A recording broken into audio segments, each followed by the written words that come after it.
एक तरफ चीन के साथ सीमा पर तनाव जारी है और दूसरी तरफ पाकिस्तान की साजिशें भी चल रही हैं। युद्ध के बदलते तौर तरीकों को देखते हुए अब तीनों सेनाओं को एकजुट करना बेहद जरूरी है।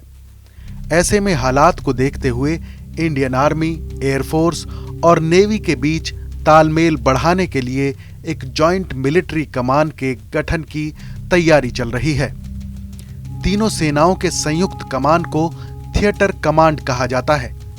सीमा पर बढ़ी चुनौती और युद्ध के मौके पर तीनों सेनाओं के बीच आपसी तालमेल बेहद जरूरी है। खबर है कि इस योजना के तहत कम से कम 4 थिएटर कमांड बनाए जा सकते हैं। भारतीय वायुसेना की तरफ से इसे लेकर कुछ ऐतराज जताया गया है, लेकिन सरकार थिएटर कमांड को लेकर काफी गंभीर है। थिएटर कमांड में सेना, वायुसेना और नौसेना की इकाई शामिल होंगी और ये सभी किसी खास इलाके में सुरक्षा चुनौतियों को देखते हुए एक संचालन कमांडर के तहत एक साथ काम करेंगी। फिलहाल सेना, नौसेना और वायुसेना की अलग अलग कमान हैं। सूत्रों से मिली जानकारी के मुताबिक सरकार की तरफ से इस साल स्वतंत्रता दिवस पर 4 नए थिएटर कमांड बनाने का ऐलान किया जा सकता है। जम्मू और कश्मीर के लिए एक अलग कमांड पर विचार किया जा रहा है, जिसमें आतंकवाद विरोधी अभियान भी शामिल होंगे। सरकार का पूरा जोर एकीकृत थिएटर कमांड पर है। चीफ ऑफ डिफेंस स्टाफ यानी CDS जनरल बिपिन रावत की अगुवाई वाली योजना के मुताबिक इस साल 15 अगस्त के बाद नए कमांड के गठन की शुरुआत होगी। इन कमांड की देखरेख मौजूदा जिम्मेदारियों के अलावा commander in chief, senior lieutenant general, vice admiral और एयर मार्शल की तरफ से की जाएगी। 15 अगस्त 2022 तक नियुक्तियों को पूरा करने के साथ नए कमांड के कार्यान्वयन की शुरुआत थिएटर कमांडरों की नियुक्ति के साथ होगी।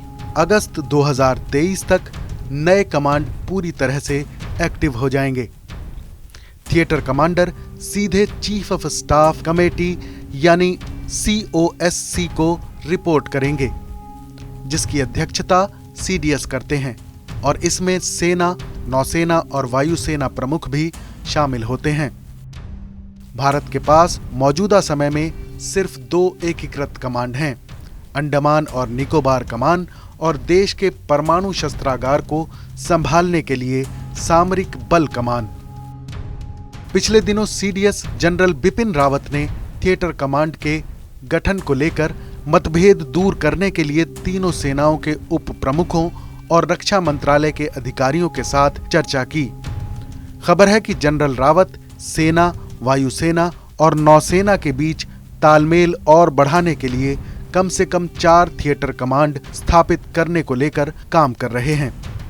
जनरल रावत की अध्यक्षता में हुई बैठक के दौरान कमांड के गठन के मुद्दों पर विस्तार से चर्चा हुई।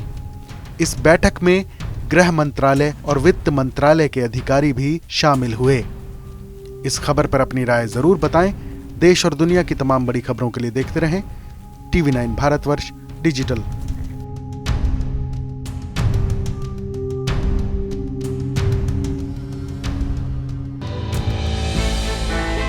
हमने की गलती फिर एक बार, कोरोना ने किया दोबारा प्रहार। मास्क, 2 गज दूरी, करें अपनी सुरक्षा पूरी। कोरोना टीका हम सबको लगाना है, मिलकर साथ समझदारी से कोरोना को हराना है।